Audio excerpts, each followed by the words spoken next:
Dropping 10 strokes from a golf game feels impossible, right? Well, maybe you just haven't found your right approach. We're sharing 5 simple yet game-changing tips that will help you shave 10 shots off your score. These tips are straightforward but powerful. This will be exciting. Our team dug deep into the best advice out there, scouring golf.com, GolfWareX, and Golf Tips Magazine, testing out techniques to find what really works. Stick around till the end, because I'll be giving away an extra bonus tip that could save you even more strokes. Tip number 1 is all about mastering the short game, the area where most players can see the quickest improvement. For our golfer, the short game was a game changer, making up around 60 to 70% of shots in a typical round. By focusing on putting, chipping, and bunker play, they managed to shave off strokes faster than they ever expected. To improve putting, they committed just 15 minutes a day to purposeful practice. Instead of hitting random putts, they worked on specific drills, like the Around the World drill, placing 4 balls around the hole at different angles. This drill strengthened their confidence on those challenging 3 to 5 foot putts, turning many 2-putt situations into confident 1-putts. For chipping, they focused on a simpler, more reliable technique, often choosing a bump-and-run shot to keep the ball low and controlled. Practicing with a single club, like a pitching wedge or 9-iron, helped them consistently target landing spots around the green. The result was more predictability and less risk around the greens. In the bunkers, they practiced using a line in the sand drill to improve consistency in entry point and control. By getting comfortable with the basics of sand play, they soon approached bunker shots with newfound confidence, significantly raising their chances of saving par after a missed green. Through these focused practices, our golfers' short game transformed, taking the pressure off longer shots and building a strong foundation of confidence. Mastering these 3 short game skills didn't just drop strokes, but added consistency to their entire round. Now, this tip number 2 is about playing smarter, not harder. Our golfer learned that lowering scores wasn't just about hitting longer drives, it was about making strategic decisions on every hole. By approaching each shot with a clear plan, they started to reduce mistakes and set themselves up for success. Here are some key strategies they used. One of the most significant changes they made was rethinking club selection. Instead of reaching for the driver on every par 4 and par 5, they began using a 3-wood or hybrid on tighter fairways to avoid trouble and stay in play. Sacrificing a bit of distance for accuracy helped them avoid hazards and left them with more manageable second shots. Sometimes a well-placed iron off the tee can be just as effective as a booming drive. Next, they paid close attention to shot placement, thinking one step ahead to the next shot. On approach shots, they started aiming for areas of the green that gave them the best angles for putts. If the pin was tucked to the left, they'd aim to the right side of the green to avoid risking a short-sighted approach. This approach of playing to safe zones reduced risky shots and kept their scorecard cleaner. Course management also included being aware of hazards and high-risk areas. Before each shot, they used a rangefinder or GPS to measure distances to hazards like bunkers or water, and strategically aimed for safer spots on the fairway or green. Finally, they leaned into their strengths. If they felt more confident in their short game, they'd play approaches to their preferred distances, even if it meant laying up on a par 5 instead of going for the green in 2. By playing within their comfort zone and avoiding low percentage shots, they were able to score more effectively and with less risk. Now, this next one is very important. Tip number 3, course management, the skill of planning each hole and anticipating potential challenges. Good course management transformed our golfers' game, allowing them to avoid high-risk areas, improve shot selection, and stay consistent throughout the round. Let's break down the course management strategies they used.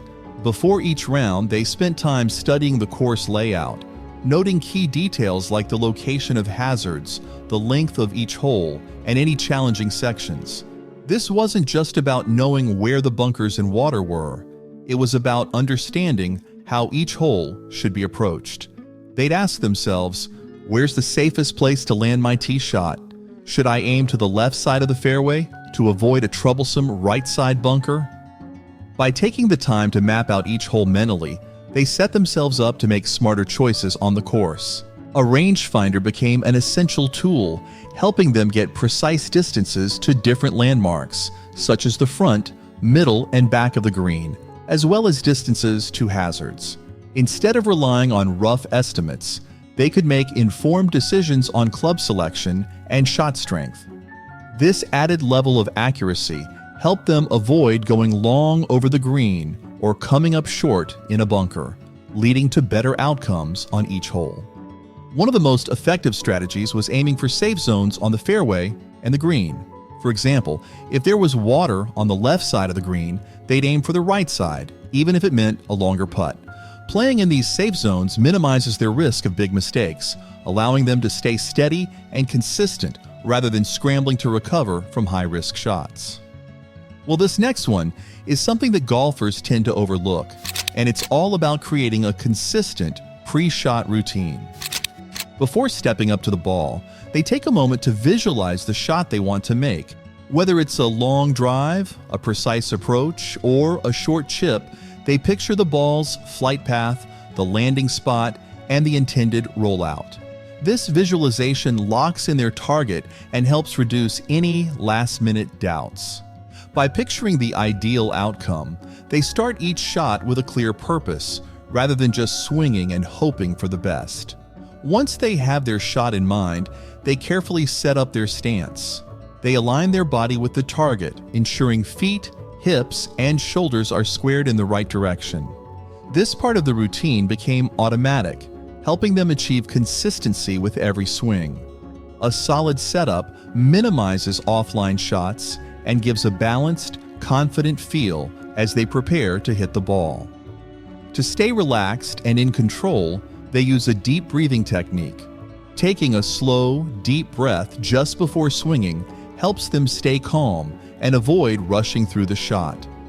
This simple breathing habit lowered their tension levels and brought more control to their game, especially in high-pressure situations like tricky shots or putts. It's a subtle but powerful way to reset and stay focused. Practice swings are an important part of the routine, but they do it with purpose. Instead of a quick, thoughtless swing, they use the practice swing to feel the tempo and visualize the exact shot they want to execute. This mental rehearsal with the practice swing makes the actual shot feel like second nature. It also helps them reinforce good habits and identify any last adjustments needed for the shot. The fifth tip, and perhaps the most impactful, is to practice with purpose. Instead of mindlessly hitting balls on the range, our golfer transformed their practice sessions by focusing on specific skills and setting clear goals. Practicing with a purpose not only made sessions more effective, but also brought those improvements to the course. Here's how they did it. To practice effectively, they first identified their weak spots. By keeping track of each round, they could see patterns in their game. Maybe they missed a lot of greens with approach shots or struggled with three-putting. This self-assessment helped them pinpoint exactly what to focus on during practice, turning weaknesses into strengths over time. Next, they incorporated purposeful drills to build specific skills.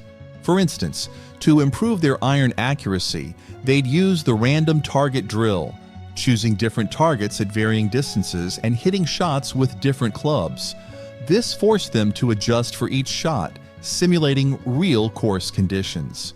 For putting, they used a distance control drill, practicing putts from 10, 20, and 30 feet to improve their lag putting and reduce three putts. As a bonus, here's a game-changing tip that helped our golfer drop 10 shots, staying mentally strong throughout the round. Everyone hits a bad shot now and then, but how you respond can define the rest of your round. Instead of dwelling on mistakes, Our golfer learned to let go of bad shots immediately. They used a quick mental reset technique, taking a deep breath, accepting the mistake, and moving on. This kept them from spiraling and allowed them to focus on the next shot, not the last one. They also adopted the power of positive self-talk. After each shot, regardless of outcome, they reminded themselves of their strengths. I'm a good ball striker, or I'm a solid putter. This helped them stay confident and motivated, especially during stretches of the round when things weren't going as planned. Positive reinforcement through self-talk kept them in a focused, solution-oriented mindset. Now those are the 5 simple tips, plus the bonus mental strength tip, helped our golfer drop 10 shots from their game. If you found these tips helpful and want to keep improving,